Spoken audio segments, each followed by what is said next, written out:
बिस्मिल्लाहिर्रहमानिर्रहीम। अस्सलाम वालेकुम।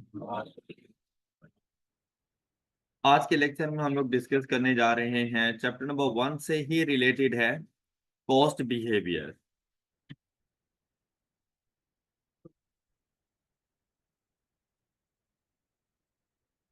Cost behaviour.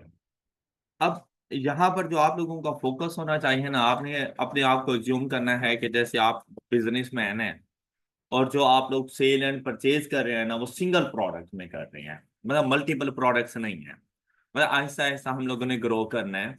तो सिंगल प्रोडक्ट है हमारे पास और हम लोगों ने उसकी sale and purchase trading business हम लोग साथ साथ कर रहे हैं।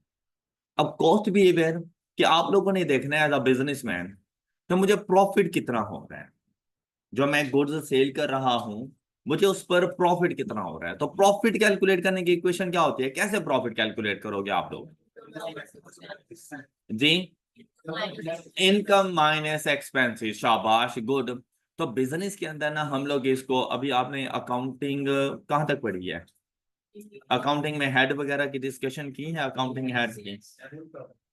अच्छा सुने, यहां पर ना हम इसको इनकम नहीं कहते, हम लोग यहां पर इसको कहते हैं revenue.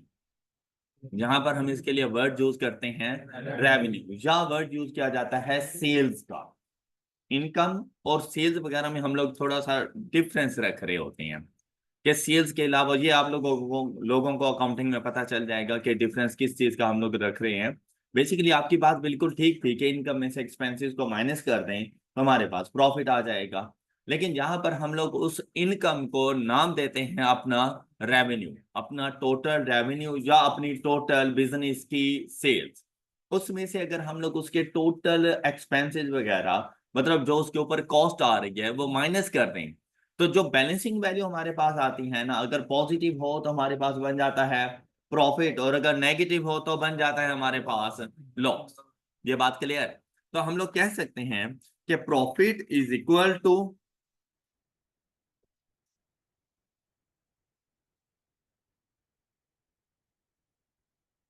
Total revenue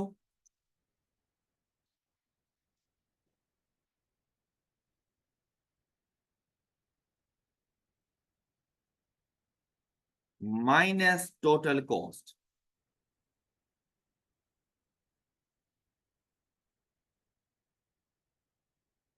total revenue minus total cost, वो जो आपने एक्सपेंस कहा था ना, हम उसको यहां पर कहेंगे अपनी कॉस्ट।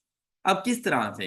जैसे अब सपोज करो, जैसे कि हम लोग इस पेन में सेल एंड परचेज कर रहे हैं, इसको सेल करने के लिए पहले मेरे पास भी तो पेन हो, ताकि मैं आगे कस्टमर को सेल कर सकूं। क्या आपको लगता है कि मुझे ये सेल पहले करनी चाहिए और परचेज बाद में करनी चाहिए? क्या करूंगा पहले? पहले मैं इसको परचेज करूंगा। मैंने इसको परचेज किया 50 रुपए का, या मुझे 50 रुपीज का एक पेन मिला, और आगे जब कस्टमर को सेल करने लगूंगा, क्या 30 रुपए में करूंगा? अच्छा, 50 का मैं लेकर आया तो मैं बड़ा ईमानदार आदमी हूं, तो आगे भी मैं 50 रुपए का ही दे दूंगा अपने कस्टमर को। नहीं, कितने का दूंगा? मैं 80 रुपीज तक का जाके उसको दूंगा।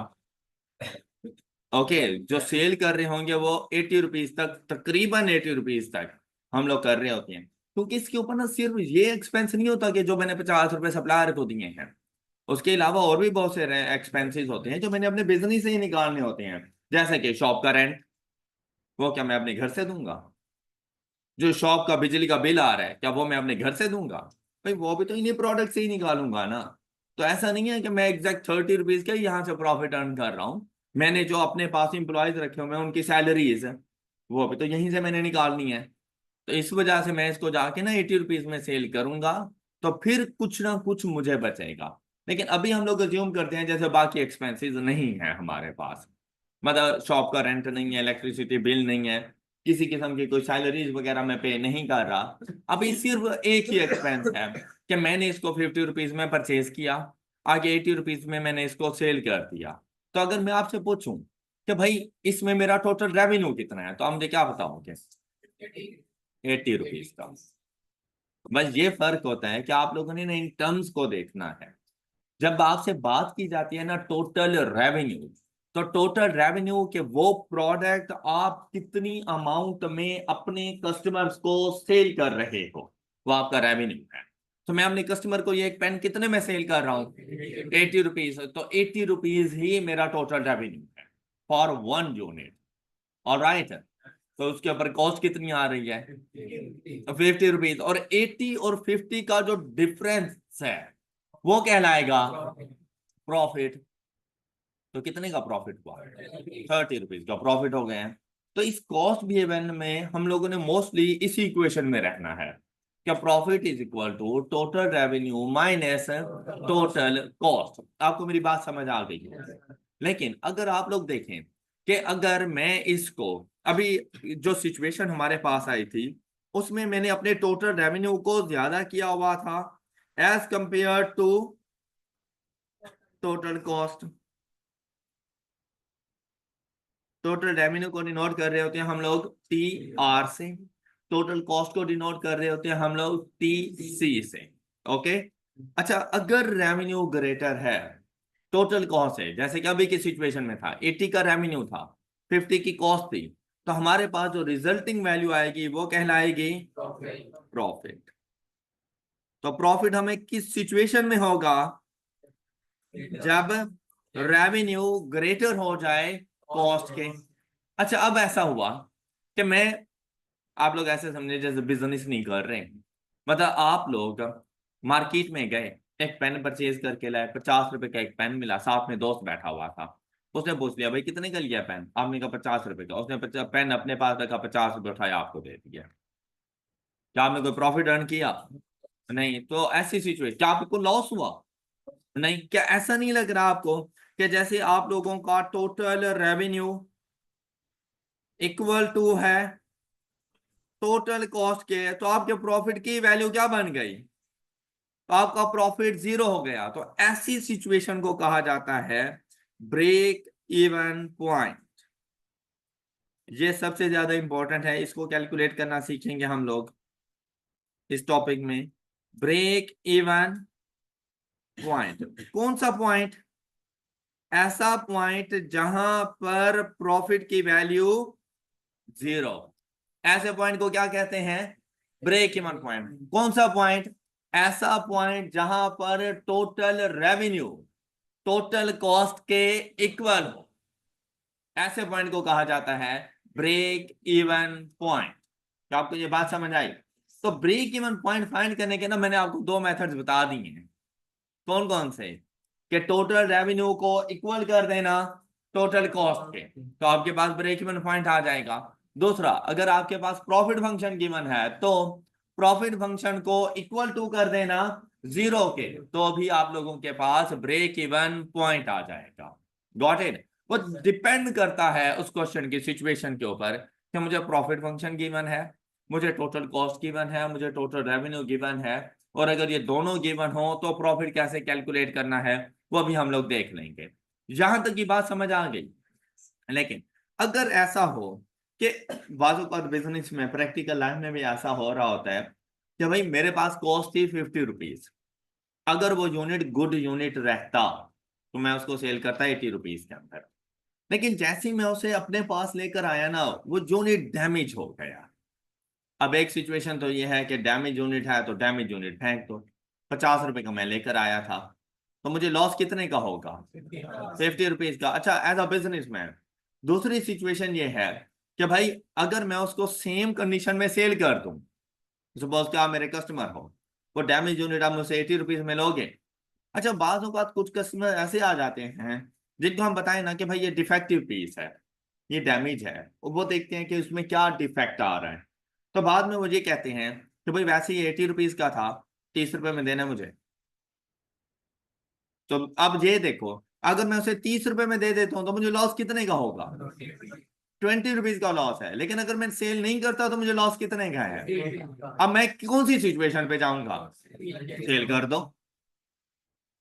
50 का लॉस ज्यादा अच्छा है या 20 का लॉस ज्यादा अच्छा है, तो एज अ बिजनेसमैन मैं अपने लॉस को कम से कम रखूंगा। मुझे पता है कि पता नहीं कोई और कस्टमर मुझसे परचेज करे ना करे, हो सकता है मुझे ये फेंकना पड़ जाए, तो मुझे तो 50 रुपीज का लॉस हो जाएगा। लेकिन अब ऐसी सिचुएशन में एटलीस्ट 30 रुपीज तो मिल रहे हैं ना। तो आपको ऐसा नहीं लग रहा कि जैसे रेवेन्यू कम हो गया है टोटल कॉस्ट के, is less than total cost, तो ऐसी सिचुएशन में क्या आपको प्रॉफिट होगा? आपको लॉस हो जाएगा। तो ये 3 सिचुएशन हो सकती हैं कि जब भी आप लोग total revenue minus total cost करेंगे तो या तो वैल्यू पॉजिटिव आएगी, या आप लोगों के पास वैल्यू नेगेटिव आएगी, या आप लोगों के पास वैल्यू इक्वल टू 0 आएगी। अगर पॉजिटिव वैल्यू है तो कहलाएगा प्रॉफिट, और अगर नेगेटिव वैल्यू है तो कहलाएगा लॉस, और अगर 0 है तो कहलाएगा ब्रेक इवन पॉइंट। यहां तक किसी को कोई इशू? अच्छा, अब चलते हैं रेवेन्यू की तरफ कि बेसिकली रेवेन्यू को हम लोगों ने, टोटल रेवेन्यू को किस तरह से हम लोगों ने कैलकुलेट करना है। तो total revenue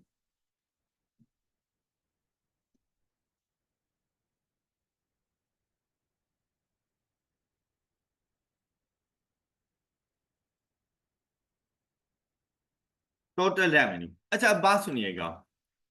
as a salesman profit तो उसी टाइम पे ही होगा ना जब मैं कोई ना कोई आइटम सेल करूंगा। क्या आपको लगता है कि मैंने 100 यूनिट्स किसी भी प्रोडक्ट के परचेज करके अपने पास रख ली है और उसके बाद वो सेल नहीं हुए, और शाम को आप बैठ के प्रॉफिट कैलकुलेट कर रहे हैं, क्या आप प्रॉफिट कैलकुलेट कर पाओगे? नहीं, अभी तक तो आप लोगों ने सेल ही नहीं की है, तो प्रॉफिट कैसा? तो सेल करना सबसे पहले है। प्रॉफिट की कैलकुलेशन में पहला काम आपके पास रेवेन्यू का होना है। अब रेवेन्यू आपके पास कैसे आएगा? देखिए भाई, मैंने आपसे कहा कि ये एक पेन 80 रुपीज का है।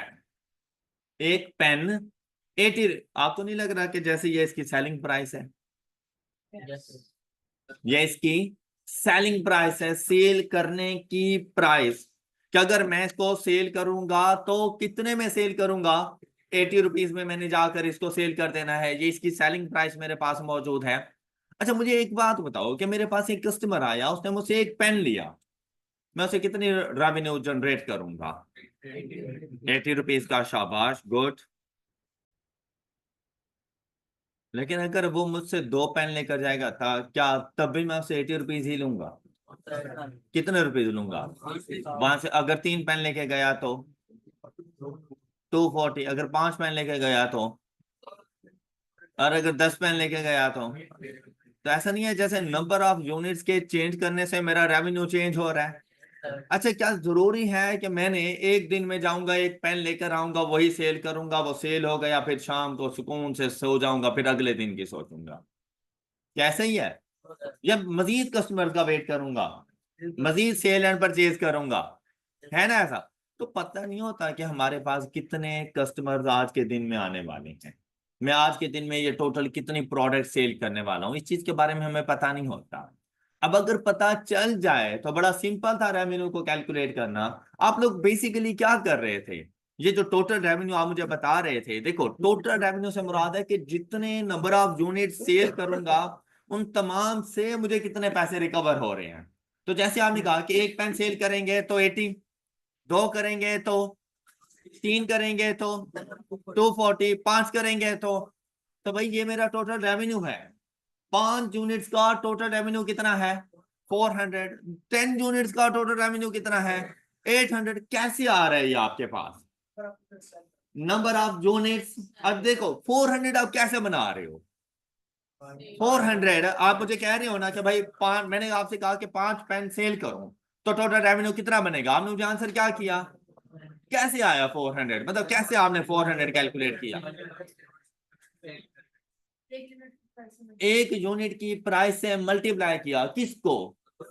Number of. यही टोटल रेवेन्यू का फार्मूला है कि जब भी आप लोगों ने टोटल रेवेन्यू कैलकुलेट करना हो तो आपके पास इसका फार्मूला क्या बन जाएगा? Total revenue is equal to sale price. अच्छा, ये इसको हम लोग डिनोट करते हैं एसपी से। अब ये बात याद रखिएगा, सेल प्राइस पर यूनिट होती है, रेवेन्यू इन पर यूनिट नहीं होता, रेवेन्यू होता है इन टोटल, और सेल प्राइस होती है हमारे पास पर यूनिट। कि आप लोग जाते हो ना मार्केट में कोई चीज परचेज करने के लिए, सपोज आप शॉप में एंटर हुए, इस पेन के साथ ना प्राइस टैग लगा हुआ था ₹80। क्या वो एक दर्जन पेन की प्राइस थी? कितनी? सिर्फ उसे एक यूनिट की प्राइस थी। तो सेल प्राइस का जब वर्ड आएगा तो आपने अज्यूम करना है कि ये आपका revenue per unit, sale price per unit, एक यूनिट की प्राइस इतनी है, इसको अगर हम लोग मल्टीप्लाई करवा दें नंबर ऑफ, तो आप लोगों के पास आ जाएगा टोटल रेवेन्यू। किसी को कोई डाउट? बात क्लियर?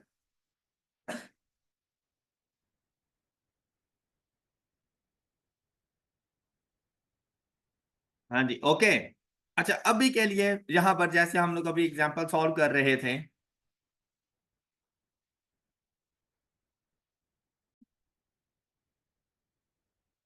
अच्छा अब देखो सेलिंग प्राइस अभी के लिए जो हम अज्यूम करें, आपके क्वेश्चन में आपको गिवन होगी जो सेलिंग प्राइस आप लोगों ने वही साथ कैलकुलेशन में लेकर चलनी है।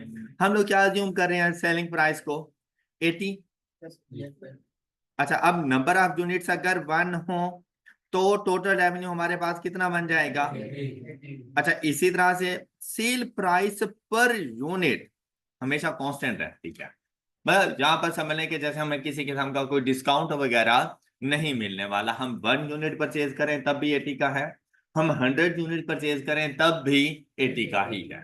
ओके, तो याद रखिएगा हमेशा कि selling price per unit constant रहेगी। क्या? दोबारा बोलो। Selling price per unit constant रहती है, लेकिन अगर इसको टोटल में कन्वर्ट कर लो, अब देखो ये चेंज हो रही है, 160 हो गया, 80 मल्टीप्लाइड बाय 3 करें तो ये हमारे पास आंसर आ गया 240। तो ये बेसिकली अब सेलिंग प्राइस भी तो नहीं है, 80 160 240, क्या ये सेलिंग प्राइस है? अब ये क्या कहला रहा है? Total revenue. Total revenue depend कर रहा होता है नंबर ऑफ यूनिट्स पर। जितनी यूनिट ज्यादा सेल करेंगे उतना रेवेन्यू ज्यादा होगा, जितनी बारिश ज्यादा होगी उतना पानी की ज्यादा आएगा। ओके, अब यहां पर देखो, अगर नंबर ऑफ यूनिट्स का पता है तो मल्टीप्लाइड बाय दैट क्वांटिटी, लेकिन अगर पता नहीं है तो एक्स। क्यूएम का यही बड़ा फायदा है, जो चीज पता नहीं है उसको एक्स बना दो। ओके, अब multiplied by x number of units हमें पता ही नहीं है, तो एक्स यूनिट्स का टोटल रेवेन्यू आपके पास क्या आ जाएगा? 80 एक्स। ये बन जाता है आपके पास रेवेन्यू का फंक्शन। अब जहां पर एक्स आ जाता है ना, हम उसे कहते हैं रेवेन्यू फंक्शन। ऑलराइट, अब इस क्वेश्चन के मुताबिक हमारा रेवेन्यू का फंक्शन क्या है? 80 एक्स। अब ये एक्स से क्या मुराद है कि भाई देखो, डेली का हमारे पास एक जैसे नंबर ऑफ यूनिट तो नहीं सेल होंगे ना, कभी 10 होंगे, कभी 15 होंगे, कभी 20 होंगे, कभी 50 होंगे। तो हम अब उस बिजनेसमैन से कह रहे हैं कि भाई डेली हमें ना बुलाओ, एक्स को उस क्वांटिटी से रिप्लेस कर देना, मल्टीप्लाइड बाय 80 करना, तो तुम्हारे पास तुम्हारा रेवेन्यू आ जाएगा। ये बात सब बच्चों को समझ आ गई? किसी को टोटल रेवेन्यू में कोई इशू? कैसे फाइंड करोगे total revenue? Sale price multiplied by, अच्छा अब देखो प्रॉफिट की कैलकुलेशन के लिए आपको दो चीजों की जरूरत थी, कौन कौन सी? टोटल रेवेन्यू एंड, अब रेवेन्यू आप कैलकुलेट कर लोगे कि जो भी सेल प्राइस गिवन हो मल्टीप्लाइड बाय एक्स कर देना, टोटल रेवेन्यू आ जाएगा। ऑलराइट, अब चलते हैं नंबर ऑफ यूनिट्स की टोटल कॉस्ट के ऊपर। तो जो यूनिट आपने सेल किए हैं, क्या उसके ऊपर कॉस्ट नहीं आई होगी? अच्छा, अब यहां पे इस बात का ख्याल रखना है कि भाई अगर आपने नंबर ऑफ यूनिट सेल किए 5, तो कॉस्ट भी उन 5 यूनिट्स की लोगे। अब ऐसा नहीं हो सकता कि सपोज मैंने स्टार्ट में सुबह सुबह मार्केट गया और मैं बेसिकली ना 1 दर्जन पेन लेकर आ गया।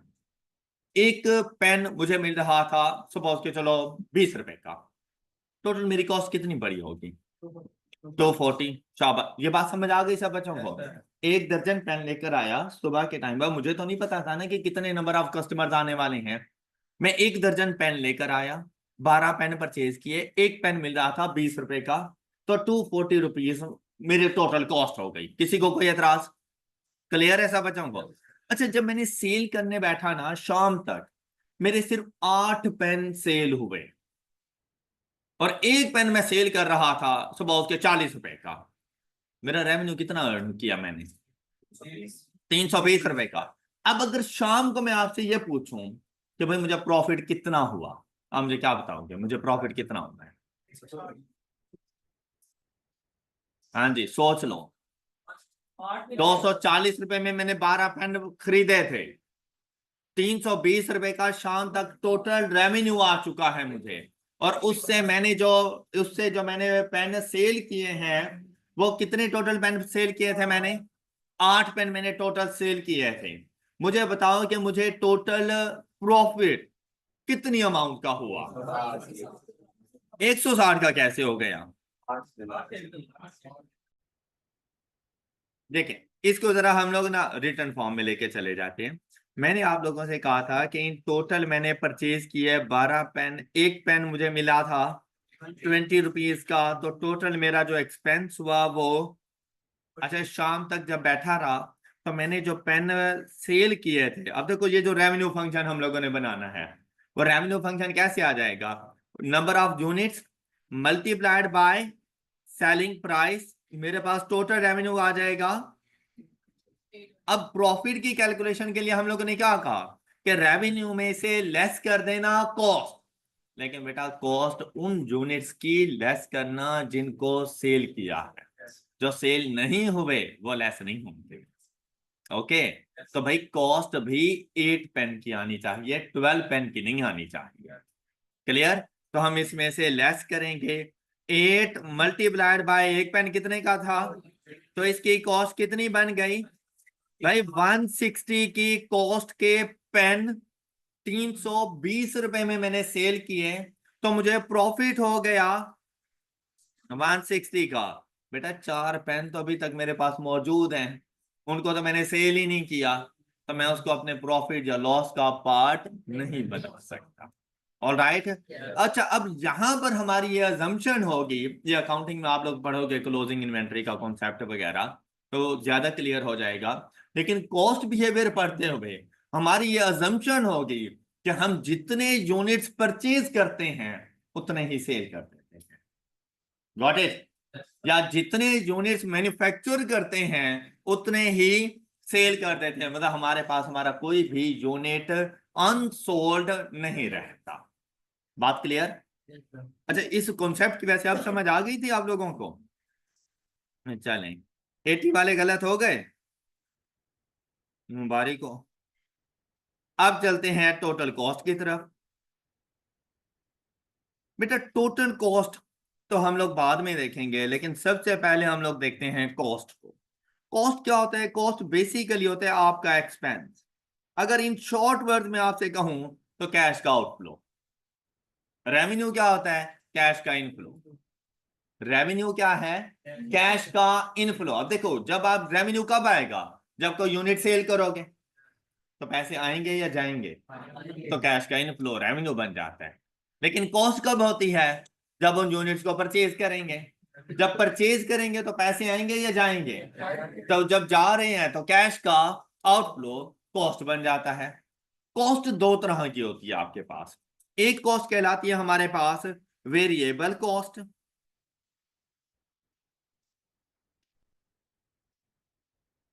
और दूसरी कॉस्ट कहलाती है हमारे पास fixed cost. Variable cost and fixed cost.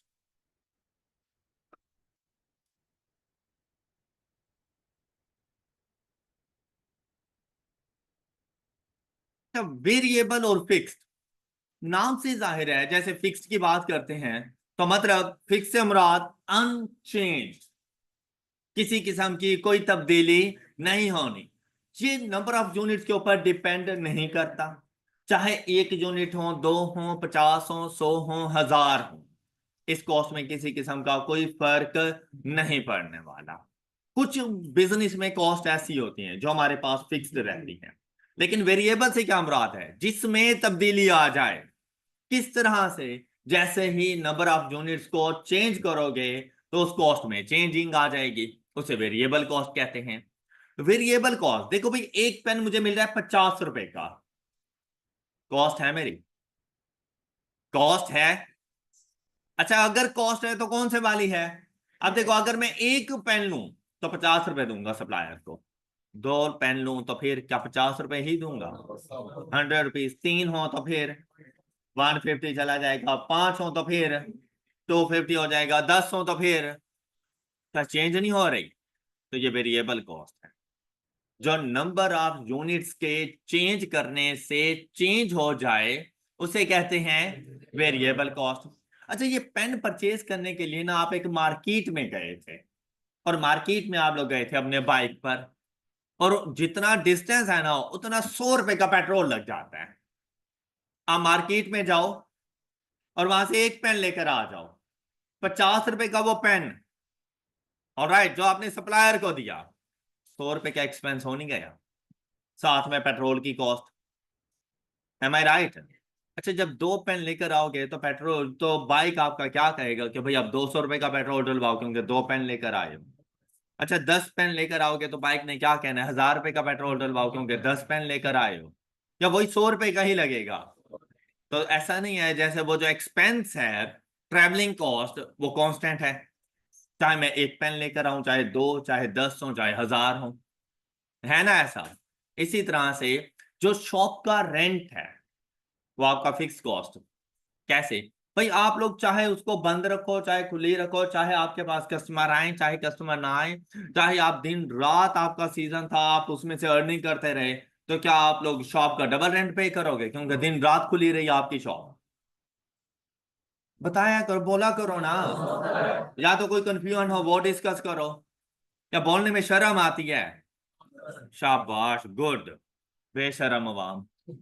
अच्छा, अब देखो, जब कोई क्वेश्चन किया जाता है ना तो साथ में बोलो, ताकि ऑडियंस को भी पता चले कि सामने कोई बैठा हुआ है। ऐसा नहीं है मैं कब्रिस्तान में आके जल से आम से खिताब कर रहा हूँ जहां से कोई आवाजें नहीं आ रही। तो ऐसा बिल्कुल नहीं है, ऐसा नहीं है मैं फातिहा खानी कर रहा हूँ यहाँ पे, या अल्लाह इनके मगफिरत फरमा, और आमीन भी खुद ही बोल रहा हूँ। तो कम से कम मेरे पीछे आमीन तो आप लोग बोलो। ओके। अच्छा, अब देखो, देखो भाई, आप लोगों में से बहुत से लोग ऐसे होंगे जो हॉस्टल में रहते होंगे। अच्छा, हॉस्टल के एक फिक्स्ड ड्यूज हैं, सपोज कर लेते हैं 20,000 रुपीज पर मंथ। आपको ना 10 दिन की छुट्टियां हो गई, हॉस्टल वाला आपसे क्या कहेगा, ये लो यार 5,000 रुपये वापस ले लो क्योंकि तुम 10 दिन नहीं थे। क्या फिक्स्ड कॉस्ट है, चाहे आप इधर रहो या ना रहो, जब बुकिंग हो गई है तो आपको पे करना है ना ऐसा? शॉप का रेंट भी बिल्कुल ऐसा ही है।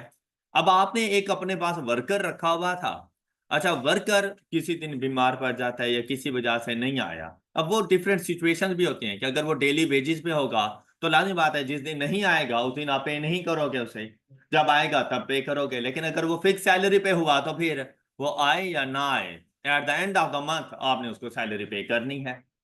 तो आपके कुछ एक्सपेंसेस होते हैं जो फिक्स्ड होते हैं, कुछ एक्सपेंसेस होते हैं जो वेरिएबल नेचर में आते हैं। ऑल राइट, आपने उनको आइडेंटिफाई करना है कि कौन से फिक्स्ड हैं और कौन से वेरिएबल हैं।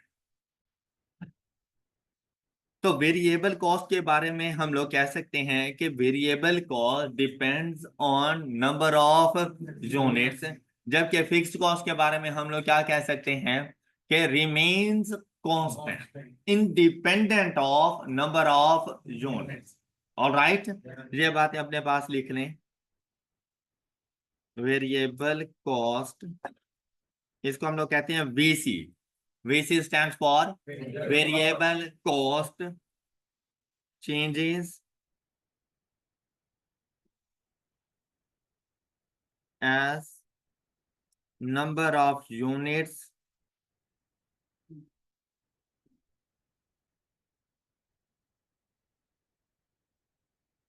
change,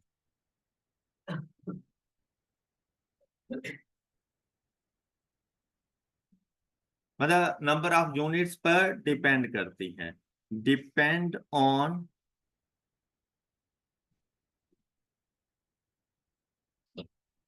number of units.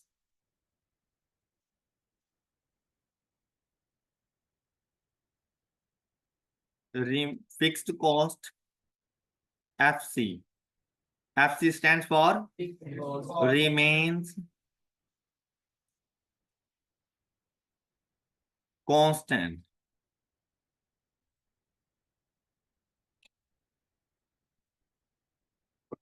independent of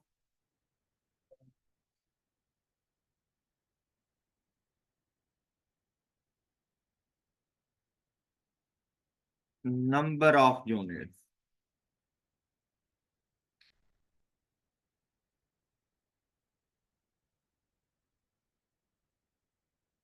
अच्छा, अब आप लोगों ने अपनी जो कॉस्ट होती है ना, variable cost and fixed cost, आपकी टोटल कॉस्ट इन दोनों का सम होती है। टोटल कॉस्ट, वेरिएबल कॉस्ट और फिक्स्ड कॉस्ट दोनों का सम होगी। मतलब सिर्फ वेरिएबल कॉस्ट को आपने अपनी कॉस्टिंग कंसीडर करना। भाई आपने अपना शॉप का रेंट भी उसी प्रोडक्ट से ही निकालना है, आपने अपने एम्प्लॉयज की सैलरीज भी उसी प्रोडक्ट से निकालनी है, आपने अपनी इलेक्ट्रिसिटी बिल्स वगैरह भी उसी प्रोडक्ट से निकालनी है। तो वो फिक्स्ड कॉस्ट भी आप लोगों ने उसमें शामिल करनी है। तो आप लोगों की टोटल कॉस्ट बन जाएगी, total cost is equal to, total cost को डिनोट करेंगे हम लोग टीसी से। Total cost is equal to total variable cost, सिर्फ वीसी लिखेंगे तो means variable cost per unit. तो टोटल वेरिएबल कॉस्ट लिखेंगे तो भाई एक यूनिट है 50 रुपए का तो दो होंगे, 100 रुपए के तीन होंगे, 150 रुपए के, और एक्स यूनिट्स कितने के होंगे, 50x। ऑल राइट, जैसे अभी रेवेन्यू का फंक्शन हम लोगों ने बनाया था, इस समय प्लस कर देंगे हम लोग fixed cost in terms of total ही होती है। ओके, फिक्स्ड कॉस्ट के साथ टोटल का वर्ड ना भी लगाओ तो रिमेन्स अनचेंज्ड, रिमेन्स कांस्टेंट, तो उसमें कोई फर्क नहीं होता, वो होती ही टोटल की फॉर्म में है। बात क्लियर? तो अब टोटल वेरिएबल कॉस्ट कैसे आएगी आपके पास, variable cost multiplied by number of units plus fixed cost. अब देखिए आपने कैसे कैलकुलेट करना है। जैसे अभी हम लोग कह रहे थे कि एक पेन कितने का है हमारे पास, 50 रुपीज का, मल्टीप्लाइड बाय कितने पेन, एक, तो टोटल वेरिएबल कॉस्ट कितनी बन जाएगी, 50, प्लस करेंगे इसमें फिक्स्ड कॉस्ट। और हम लोग यहाँ पे अज्यूम कर रहे हैं जैसे हमारी फिक्स्ड कॉस्ट आ रही है 1500। अब ये क्वेश्चन में बता दी जाएंगी, ये तीन बातें क्वेश्चन में गिवन होती हैं। सेलिंग प्राइस जो कि मैंने 80 अज्यूम की, वेरिएबल कॉस्ट जो मैंने 50 अज्यूम की, और फिक्स्ड कॉस्ट जो मैंने आप लोगों को 1500 बता दी। तो ये क्वेश्चन में ये तीन बातें गिवन होंगी। जब सेलिंग प्राइस गिवन होगी तो आपने क्या करना होगा, sale price multiplied by number of units, तो आपके पास आ जाएगा आपका total revenue. Total cost determine करनी होगी तो आप क्या करोगे, variable cost multiplied by number of units plus fixed cost. तो यहां से ये बन गई आपकी टोटल कॉस्ट इज 1550। अगर यहीं पर मेरे पास दो यूनिट्स हो तो 50 मल्टीप्लाइड बाय प्लस प्लस 1500, बेटा फिक्स्ड कॉस्ट शामिल करो उसके साथ, सिर्फ मुझे टोटल वेरिएबल कॉस्ट ना बताओ, मैं टोटल कॉस्ट पूछ रहा हूं आप लोगों से। तो टोटल कॉस्ट के अंदर फिक्स्ड कॉस्ट शामिल होती है। तो प्लस 1500 इज इक्वल टू 1600, ये टोटल कॉस्ट बन जाएगी 2 यूनिट्स की। ऑल राइट, इसी तरह अगर नंबर ऑफ यूनिट्स मेरे पास एक्स हो तो मैं क्या करूंगा, 50 मल्टीप्लाइड बाय प्लस 1500, तो मेरे पास टोटल कॉस्ट क्या आ जाएगी, 50x प्लस 1500,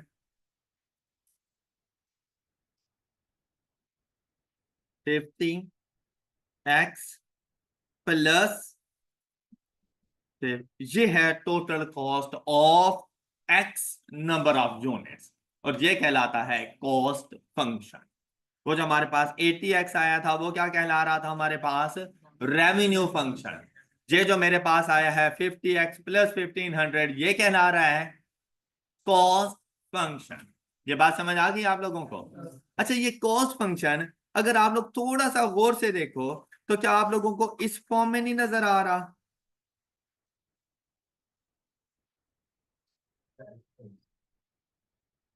हाँ जी, कैसा है, इसको कहा जाता है, इस इक्वेशन को कहा जाता है कॉस्ट इक्वेशन, बेसिकली ये आपके पास होती थी slope intercept form of straight line equation, लेकिन जब इसको कॉस्ट बिहेवियर में लेकर आते हैं तो इस इक्वेशन को क्या नाम देते हैं हम लोग? Cost equation. अब यहां पर जो इसके वेरिएबल्स हैं ये अपने नेम चेंज कर लेते हैं। अब यहां पर y से क्या मुराद होगा हमारे पास? y is equal to total cost.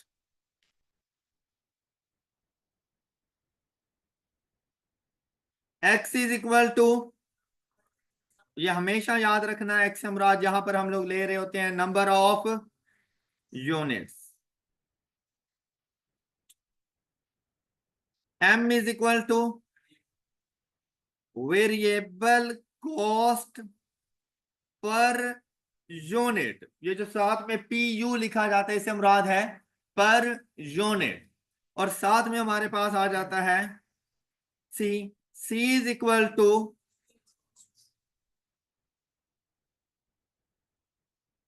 Fixed cost. Okay, y is equal to total cost, x is equal to number of units, m is equal to variable cost per unit, and c is equal to. अब जैसे ही मुझे question में मिलेगा ना कि भाई मेरे पास variable cost है 50 रुपीज, फिक्स्ड कॉस्ट है 1500 और मैंने कॉस्ट इक्वेशन बनानी होगी, मैं सिंपली जाके y is equal to variable cost multiplied bye x plus fixed cost, ये मेरे पास कॉस्ट इक्वेशन बन जाएगी। बात समझ आ गई सब बच्चों को? किसी को कोई डाउट? All clear?